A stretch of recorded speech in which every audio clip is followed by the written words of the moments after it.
Ito ang parokya ng San Lorenzo Ruiz dito sa bayan ng Karamay, Roxas, Palawan. Pinamumunuan ito ng kanilang kura paroko na si Reverendo Padre Roderick Caabay. Binubuo ito ng 25 kapilya na may lumalagong komunidad ng mananampalatayang Katoliko. Sa kasalukuyan, meron itong 12,080 kataong nasasakupan na binubuo ng 223 Kristiyanong kapitbahayan. 3 sa mga kapilyang ito ang nais naming ipakilala sa video na ito. Una riyan ang Our Lady of Fatima Chapel na matatagpuan sa Sitio Arasan, Barangay Magara. Ito ay kapilyang malapit sa kalsada. Binubuo ito ng 136 na pamilya na may 11 Kristiyanong kapitbahayan.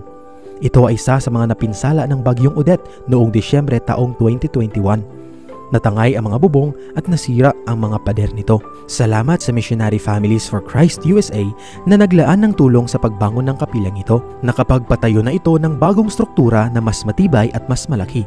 Subalit hindi pa ito tapos dahil pansamantalang nahinto ang pagpapagawa. Ang ikalawang kapilya ay ang St. John the Baptist Chapel na matatagpuan sa Sitio Buswang, Barangay Karamay.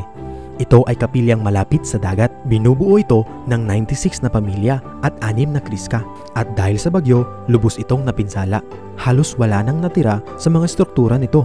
Ito ay napagawan ng pansamantalang pasilungan ng mga nagsisimba tuwing linggo. Ngunit nangangarap pa rin ng mas maayos na bahay dalanginan ang mga mananampalatayang nasasukupan nito. Isa rin sa pangarap na makapagpatayo ng kapilya ang San Pedro Calungsod Chapel na matatagpuan sa Sitio Bagong Silang, Barangay Magara. Napapaligiran ito ng mga puno at kabundukan at kasalukuyan pa lamang itong naitatag. Sa ngayon, ito ang mukha ng pansamantalang kapilya ng komunidad na ito, gawa sa mga kawayan at pawid na bubong. May masilungan lamang ang mga nagsisimba tuwing linggo. Nangangarap ng maayos at matibay na struktura ang mga kapilyang inyong nakita. Tinatayang magkakahalaga ng 2.4 milyong piso ang pagsasakatuparan nito. Dahil ito ay mayroong 3 gamit.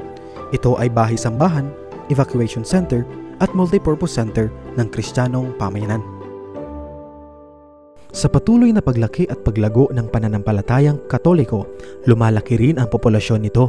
Kung kaya't kami ay kumakatok sa inyong mga puso at humihiling ng tulong pinansyal bilang suporta sa pagpapatuloy, pagsasaayos at pagsasagawa ng mga kapilang ito sa parokya ng San Lorenzo Ruiz dito sa Barangay ng Karamay, Bayan ng Roxas, Palawan.